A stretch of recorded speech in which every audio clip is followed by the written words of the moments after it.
Okay, magandang hapon po sa inyo lahat at welcome na naman sa panibagong set ng ating, Sports Corner PH interviews at kapiling po natin ngayon, oras na ito ngayong Biyernes, thank God it's Friday, malapit na long weekend.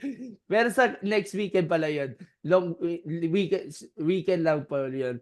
Ang kasama po natin ngayon ang ating, gold medalist in the recent Indica Energy Southeast Asia Judo Championships which was held last weekend diyan sa, Bali, Indonesia. Is one of the, prize talents sa ating Philippine judo team and she is also into coaching din dahil, siya rin po ay coach ngayon ng UP Women's Judo Team. So let's welcome back again for the second time si Ate Dilwyn Keith Imena. Dilwyn, magandang, araw and welcome to Sports Corner PH. Welcome back! Hello, Sir Gab. Thank you for inviting me for this interview and magandang hapon po sa inyo and sa lahat po ng nanonood sa program po. Oo, at, disclaimer lamang po, ito po yung pangalawang interview natin ni Dilwyn kasi nung una, magkasama pa tayo ni JB Ferrer. Dun Yes, sir. oo. By the way, si JB Ferrer is also a, bronze medalist din sa Southeast Asia Judo Championships and, nakita ko na rin yung laban niya ng, Philippine, National Championships din sa Rizal, sometime last month and of course bilib na bilib tayo sa magandang performance niya ni JB. But let's focus on you nga pala. Of course, congratulations, you won the gold diyan po sa ginanap the Southeast Asia Judo Championships diyan sa Bali, Indonesia. A one step closer sa magandang progress na pinapakita ninyo sa inyong, judo career right now and of course being involved with the national team. So kamusta na kayo right after nitong, competition? Balik training ka na ulit? Bale, konting pahinga lang po, sir. Tas, of course, balik po agad kami sa training. Tas ngayon medyo nagre-recover lang din po. Kasi we had a very busy month. Actually, months. Kasi simula po nung nag-Hong Kong kami, tas parang 2 days lang nag-National Judo Championships po. And then ilang weeks lang, at least a month, almost a month of preparation, nag-Bali naman po kami. Okay. So nag-compete kayo first sa Asian Championships and then the National Championships. By the way, nag-gold ka dun sa nationals din? Yes, sir. And then of course yung Southeast Asia Judo Championship. So Opo. tatlong competitions at the same month. Kaya nga Mm. medyo hirap-hirap talaga makapag-concentrate sa alinman sa tatlong competitions. Pero it's all worth it nga pala kasi at the last Super. competition na napalarunan ninyo, ginto ang napalarunan niyo. So, as the preparations, gone so far para dito sa ating Philippine Judo competition, for those competitions kasi nga, sunod-sunod nga yung, competitions na inyong sasalihan, iba-iba man yung mga competitors na inyong, kakalabanin and of course, ang, ini-aim ninyo is to produce and to surpass good results nga for those Yes. competitions na sinalihan.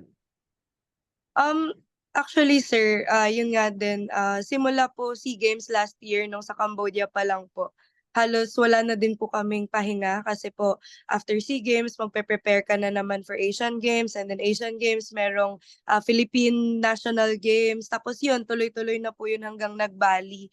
So yung pinakapahinga lang po talaga namin was during the Christmas and New Year's break. Pero ayun nga po kagaya po ng sabi niyo, it was all worth it.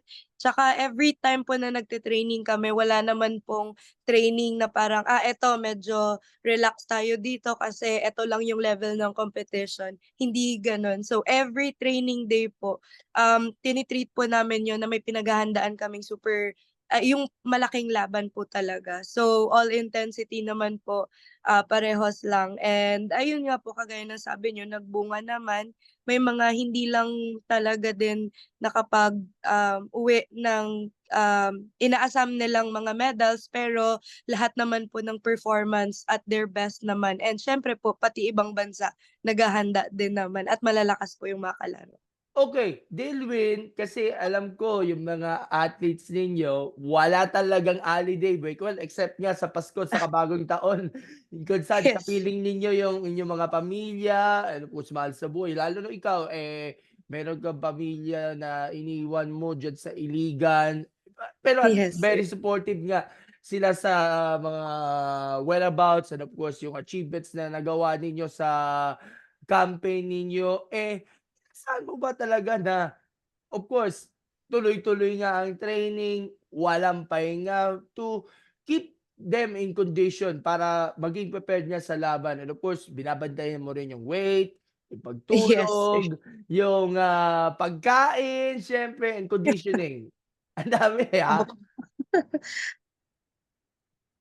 Ayun sir, sobrang challenging po talaga sa totoo lang, especially sa lahat ng training days na din yun na siyempre nga masakit na din po yung katawan and masyado na ding intense.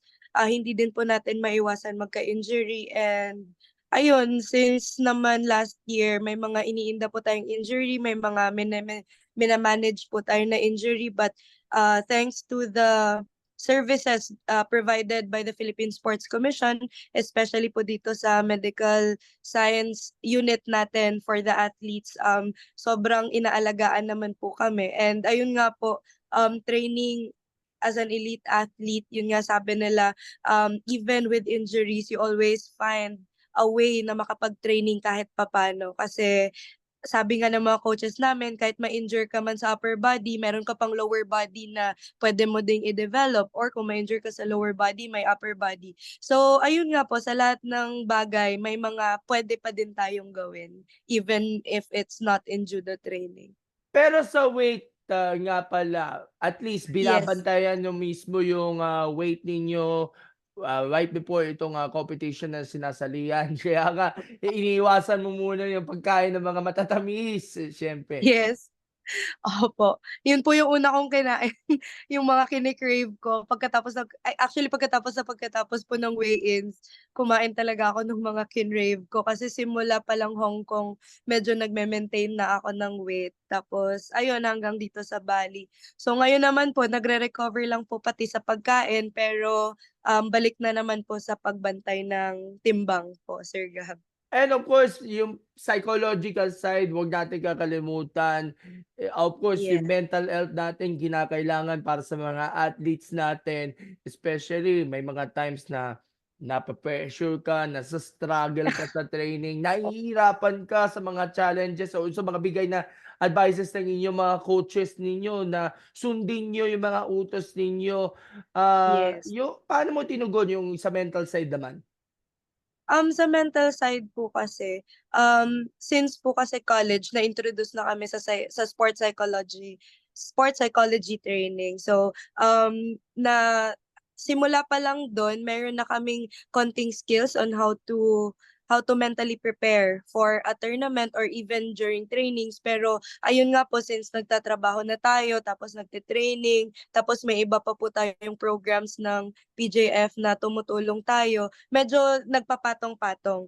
Siguro po isa nun is I try uh, to talk to myself or to reflect on the things that has happened and then, also meron naman po tayong sports psychology unit dito din po sa EMSAS.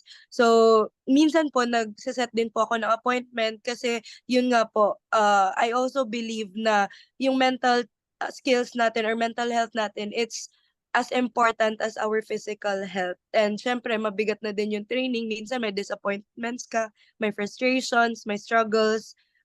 You always just reflect on the things that you have tapos meron pa yung mga, bagay na na solusyonan mo, nalagpasan mo. Those are the things that you can hold on to. Parang yun yung lagi kong, nire-remind sa sarili ko. And then also, especially po bago nung competition, sobrang bigat ng nararamdaman ko, sa bigat ng nararamdaman ko at dami ng iniisip ko, wala akong isang bagay na nafo-focus.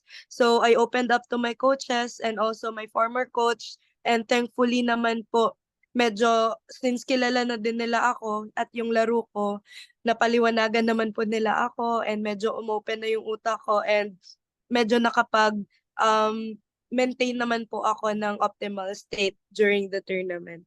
Speaking of mabigat, kasi alam ko ang, nararamdaman o iniinteresan natin yung mismong training program lalo na yung tatlong competition specifically, Asian level, national level, Southeast Asian level, parang SEA Games lang yung, itong Southeast Asian Opo. Championships niya na competition.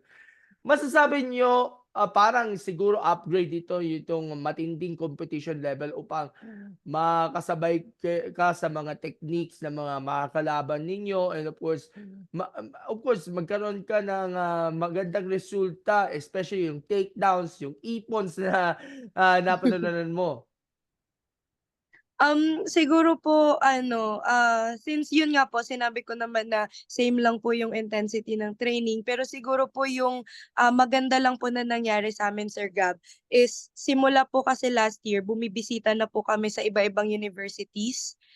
So mas dumami po yung kalaro namin and because of, that mas parang na-expose kami sa iba-ibang strategies, iba-ibang tactics, iba-ibang skills, iba-ibang techniques, mga counters, mga offensive techniques. So parang dun kami mas na ano, parang mas nahasa po yung techniques kasi siyempre sa judo super important po talaga na marami tayong kalaro, iba-ibang, types ng kalaro, mas matangkad, mas maliit, mas malaki, mas payat. So parang ayun po yung super, laking blessing na sama-sama po kaming mga judoka from different universities, training together and then getting stronger together po. Okay, so parang ka-sparring niyo lately yung mga collegiate judo teams, isa ba yun na rin natin Yes. UP, siyempre. Opo.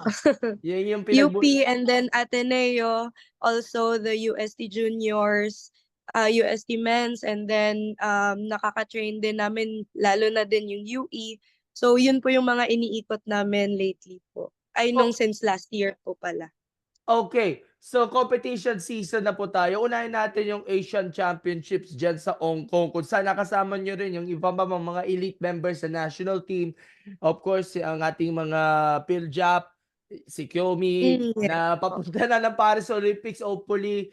Of course, the Nakano Twins, si JB, si Leia Jane, and the rest of the members of the national team. Pang-ilang placing ka dun sa Asian Championships sa Hong Kong? Hindi ko nahanap. Dun sir medyo nalaglag po kami na ay ako po sa eliminations lalo na yung nakalaro ko po is also a candidate for Olympics, yung from Thailand, yung half Thai, half Japanese din po si Ueda na nakatapat ko din po ng ilang beses sa SEA Games. But then it was a really close fight and good fight.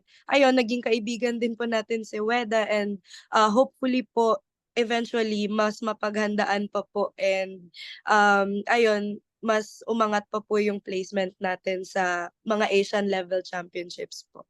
Pero nanalo ka dun kay Ueda before? O first time mo Hindi lang? pa po. Malakas din talaga siya and magaling din po. Oo, Veterano na din po siyang judo player, tsaka but consistent SEA Games medalist. sa susunod baka puwede niyong maipatumba na yung, Yes, taga-Thailand, hopefully po, hopefully. siyempre. And ano yung assessment ninyo sa performance even though, nalaglag nabigo ka dun sa mas malakas na kalaban niya, sa Thailand? Yun nga po siguro Sir Gab yung nangyari is from Hong Kong and then national games, kahit nag-gold po ako sa weight category ko, nag-silver lang din ako sa, open weight category pero siyempre goal ko pa din sana mag-gold nun. Yung siguro magandang na-take ko lang from those events is mas nag-focus ako dun sa mga weaknesses ko and during trainings after the nationals, dun ko na po binuhos at parang dun ko na finocus kung ano yung mga tingin kong kailangan ko pang i-improve on and I think, na-apply ko naman po during the Bali, competition and pero siyempre meron pa din akong mga gustong i-improve like yung efficacy ng techniques ko or yung, to focus more on the efficiency na sana mas maganda yung, strategies or yung combinations na mas magawa po natin. And then diretso na tayo sa national championships kung saan same category 'no, ang, sinaligan ninyo sa same Yes category po, sa minus minus 70 -78.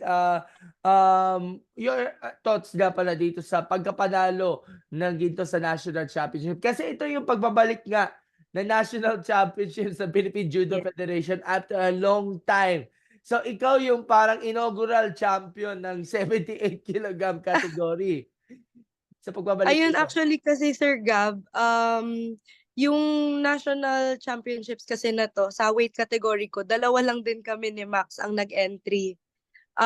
So 3 beses po kami naglaro, ta's ayun nga po parang si Max lagi kong nakaka-train sa Ateneo, so alam niya na din yung laro ko. Alam namin both yung laro. So parang kinakabahan din ako na baka ma-check niya din yung techniques ko. But then ayun nga, even though na gano'n na kami, magkakilala na kami, lagi kaming nagkakatapatan, binubuhos ko pa din lahat ng alam ko, lahat ng lakas ko in every level of our, competition kahit dalawa lang kami. So, I think it was a really good performance for the both of us and I'm really happy na binigyan din ako ni Maxine ng super gandang laro. By the way po, si Maxine mababang loob po. Yes. Yan po yung taga-Ateneo and of course, 2 bronze dun sa Bali, sa junior level and of course sa senior level sa Yes. -78. Masuwerte pala kayo na dalawa pala kayo, eh, magkasama sa podium during that night, eh. Opo. And of course, diretso na tayo sa pinaka-main event. Ito yung pagtatapos nga ng, inyong competition, ang busy month. Ika nga, itong, Southeast Asia Valley Southeast Asia Judo Championships diyan sa Bali, Indonesia sa 78 kilograms. Sino yung nakalaban ninyo dun sa 78? Diyan, aside nga kay, Maxine and of course, what are your reactions and thoughts sa magandang performance and luckily kayong ni Maxine, eh, nakaabot pa kayo dun sa podium, eh. At sa final Yes stage po. mo, nagtapos yan sa isang ipon, siyempre. Yes, Sir Gab. So sa ano po, dun po sa weight category ko po, bali meron po akong nakalaro na 4. Kasi kami ni Max 'pag sa judo kasi yung sa draw, 'pag same country kayo, especially 'pag dalawa, yung system po pinaghihiwalay talaga yun. So hindi kami nag-meet ni Max, nasa upper bracket siya ta's nasa lower bracket. So first ko po nakalaro for eliminations was from Indonesia. Ayun po natalo ko naman siya seconds din. Pero kasi yun yung pinaka challenging siguro sa akin na, competition among all the athletes na nakalaro ko po kasi nandun lahat ng kaba, nandun lahat ng doubt sa sarili, nandun lahat yung mga thoughts na hindi dapat nandun. So, parang before ako pumasok sa maths tinanggal ko na lang yun sa utak ko ta's binuhos ko na yun sa unang few seconds pa lang. And hopefully po, ayun, natalo naman natin yung, sa eliminations that then nakapag-forward ako sa quarterfinals. So simula po quarterfinals, Vietnam na din po yung, mga nakalaro ko. Pero siguro sa lahat po yung tumagal is yung sa semifinals from Vietnam din. Kasi naubos talaga namin yung buong oras and ako yung lamang and kailangan hindi ako ma-scoran kasi either magpantay kami tapos mag-proceed kami sa golden score, which is very, crucial kasi unlimited yung time na yun ta's 1 point lang panalo na agad yung kalaro.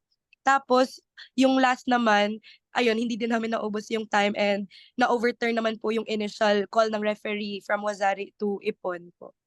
Okay. So, from initially, ang tinawag nga ng referee is Wasari. Pero Yes, biglang nagbago, naging ipon na siya. So, matik, yes. ginto ang napalalunan mo at ano ba yung reaction ninyo na from Rosari na decision sana, eh, naging ipon and that means ginto para sa Pilipinas. 1 of 2 golds pa lang dun sa Southeast Asia Championship level. Yes, So, sir. Siguro dun kasi Sir Gab, hangga't hindi kasi natatapos yung time, one, or hangga't hindi po nag-a-announce ng winner yung referee, yung utak dapat laging hindi pa tapos ang laban or may laban pa. Kaya yung reaction ko din nun habang kahit didiscuss na po yung mga head referees noon na kung ano ba talaga ang score na dapat ibigay, naka-focus pa din ako na kailangan kong talunin at patumbahin yung kalaban ko. Pero nung in-award sa'kin parang alam niyo po yung parang bumuhos na lahat ng emotion kasi parang, "Lord, eto yung pinakamatagal kong inantay, eto yung pinakamatagal kong ginustong mangyari." And dahil nga sa tiwala din po ng aking coaches and pati sa tulong din po ng teammates and ibang mga universities na nandun who fought as one with us, sobrang laking tagumpay po talaga para sa akin na nakapagbigay ako ng gintong karangalan po para sa bansa natin. And of course, props also to the other members na rin ng national team, mostly ang ating mga elite members and even yung mga junior squad members din na nanalo rin ng mga bronze sa junior and of course sa senior Yes, category. So dalawa pala kayo ni Esel Ken Kedo. Eslek, yes po. Esleken na napanood ko Yes, na ng sir. ginto. By the way, si Esleken is also sa junior category rin, nag-gold rin. Na golden, yes And sir. opo, sa 100 plus kilograms category ng men's. And kayo lang dalawa ang may karapatan na sumabit ng medalya tapos tinugtog yung lupang inirang. Parang teary-eyed talaga yung nangyari do'n at kayo nga yung Yes sir. siguro may bragging right na, um, champions sa Southeast Asia pala although wala pang SEA Games, malayo pa 2025 pa yun. So, ano Yeah po pakiramdam? sir.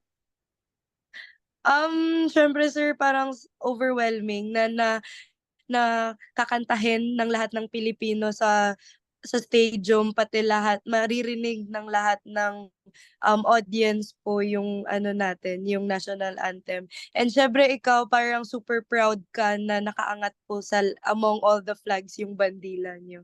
Hopefully po na sana ganun lagi ang mangyari sa atin.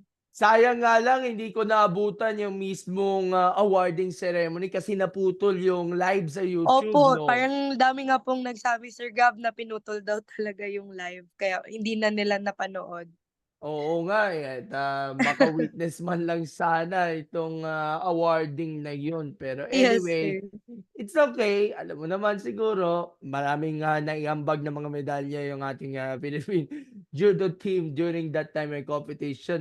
So, sa tatlong competitions may siguro may mga nakita ba siguro mga points of improvement talaga sa inyong performance, sa inyong attitude, and of course sa mga skills na inyong, ginagawa sa ngayon? Um, Malamang Sir Gab, marami naman po. Pero um, we are yet to have a meeting para po mag-review ng lahat ng naging laro namin and lahat ng naging performance. Pero siguro po, ang masasabi ko lang na attitude-wise, wala naman pong problema sa mga athletes natin and very warrior-like naman po yung mga lumaban do'n. Siguro na lang po yung mas matinik po na mga technique, yung mga kailangan din po i-refine na skills i-a-address din po during future trainings and malamang po yung mga coaches din namin ngayon thinking na din po na kung ano yung mas ikaka-improve po ng team, especially individual improvements. And ayun nga po, since it's posted in the Philippine Judo Federation's page, meron na din pong nag-open din po yung NSA namin for the coaching position. So magkakaroon ng application ng coaches and hopefully we will have more help, especially sa sports science na like a strength and conditioning coach and hopefully kung ano pa yung pwedeng maitulong na makapag-improve po sa amin. Okay, so what's next for Dilwyn? Ano bang aasahan natin? Yan po yung last question natin with related sa Sige. national team lang muna kasi meron tayong ibang aspects. So what's next for you? Okay, in the national team po siguro yung next po is, for now training, for a possible international competition na hindi pa po namin alam kung kailan. Pero meron din po kasing plan yung Judo Federation na mas malawakang grassroots program. It's either mga judo clinics or grassroots programs in Visayas kasi tapos na din po yung Mindanao. So I hope to participate in those events and activities kasi po para train din po tayo ng future judoka, Sir Gab, na para maging future Olympians natin, hopefully. Okay. So, diretso tayo sa isa pang topic of, na related pa rin sa judo.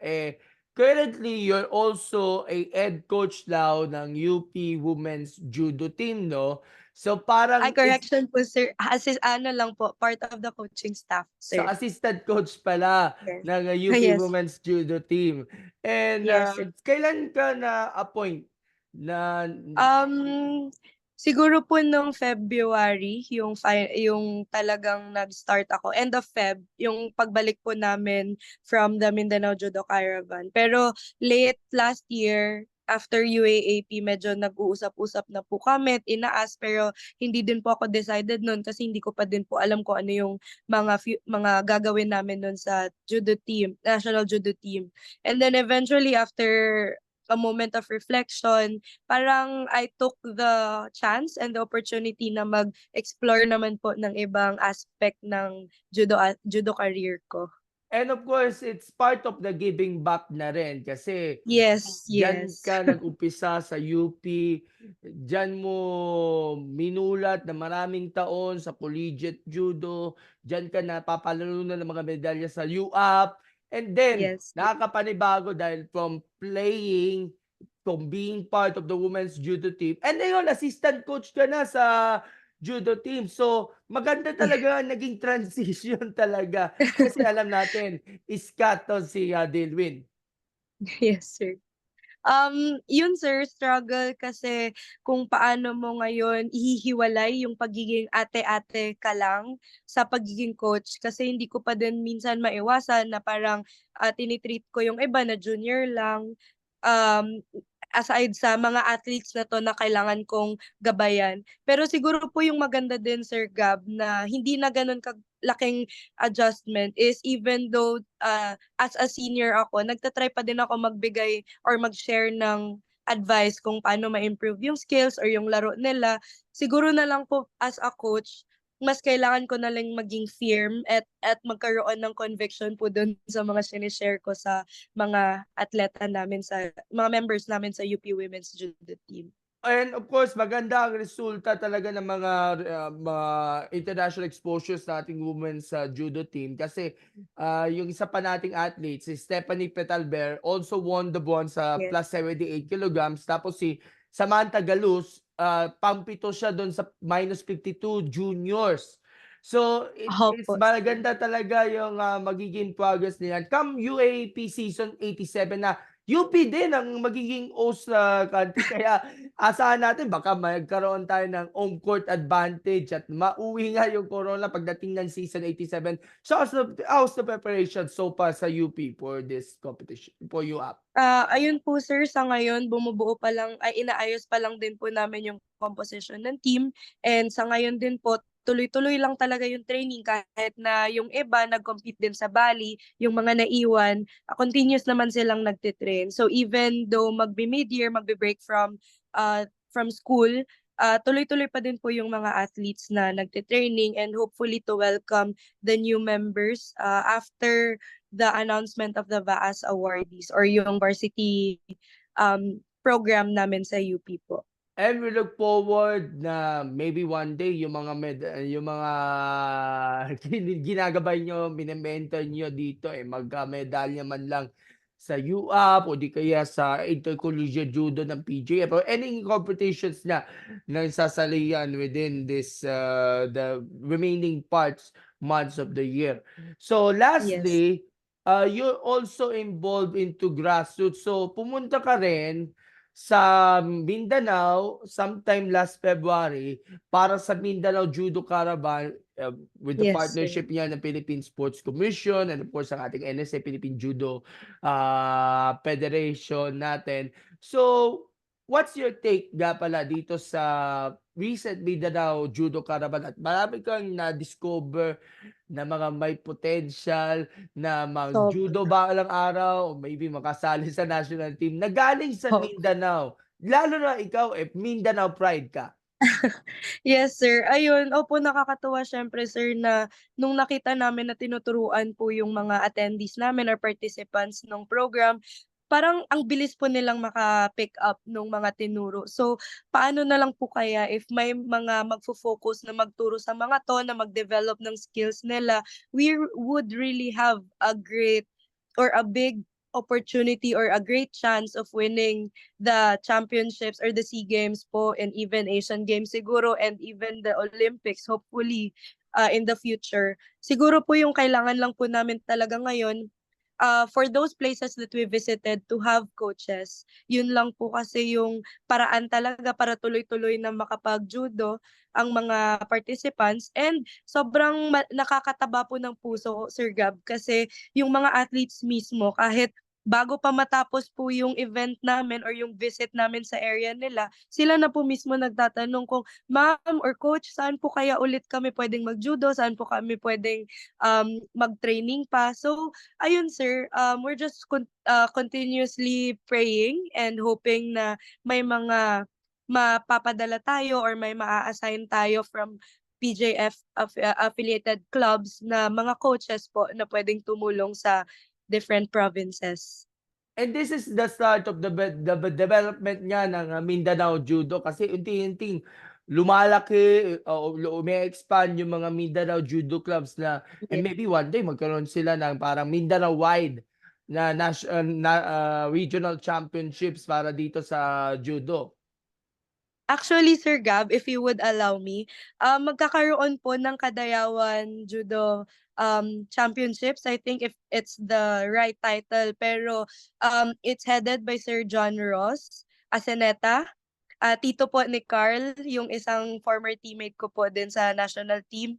Siya po ngayon yung chapter head ng Southern Mindanao Judo Chapter. So, ano po Sir Gab, ngayong August, first week po ng August, magkakaroon sila ng Mindanao-wide po na judo competitions. And yung Davao, magi-invite po sila ng iba-ibang clubs from Mindanao, especially meron tayong club sa Cagayan, sa Iligan, meron din tayo sa Zamboanga and sa Tacurong or sa Region 12. Yun po yung mga plan nila na ipon-ipunin po para maglaro po sa Kadayawan Judo Championships. Alright, so abangan po natin 'yan and of course yung mga iba't ibang activities na ng PJF and of course yung coaching, iron position. Abangan natin sino yung bagong, mga magiging coaches na ng national team na pagkakaabangan Yes, natin. sir. Okay, so with that, we wrap up this interview. Again, congratulations, Dilwin, on your job well done. Gold medal finish niya sa Southeast Asia Judo Championship and we look forward sa mga susunod na competitions na inyong sasalihan niya. But before we wrap up, baka may gusto kayong batiin o pasalamatan, please go ahead.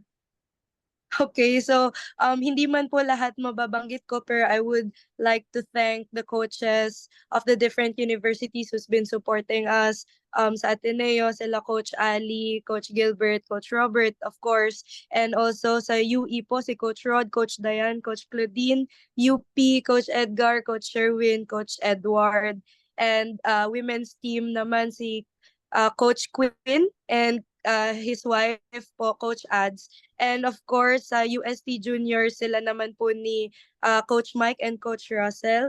And syempre, hindi po natin kakalimutan ng mga coaches natin sa national team. Sila Coach Franco, Coach Helen, and Coach Gilbert na lagi pong tumututok sa amin, Sir Gab. And of course, all of my teammates who's been diligently training regardless kung anong maramdaman nila, regardless ng pagod. Lagi po silang handa mag-training at lumaban sa kung saan-saan man. And ngayon po na magagandang mga nangyayari po sa Philippine Judo Federation. Nagpapasalamat po ako sa president namin, si Sir Ali Sulit, our General Secretary, Sir Dave Carter, and all of the members of the Executive Committee of the Philippine Judo Federation. Maraming salamat po dahil pinapakita niyo po sa amin na maganda at maliwanag po ang future ng judo sa Pilipinas. And Sir Gab, of course, thank you so much for always giving us the opportunity to share about our sport, to share about our wins. Maraming salamat po sa pagbigay sa amin ng pagkakataon, Sir Gab. Salamat din po and more power and more blessings to you. Thumbs up and smile sa photo op natin. 1, 2, 3. Okay, so thank you so much, Delwin, for Thank taking you, us time sa sir. amin, and we'll see you soon. Salamat po and God See bless. you soon. Bye, sir. Bye.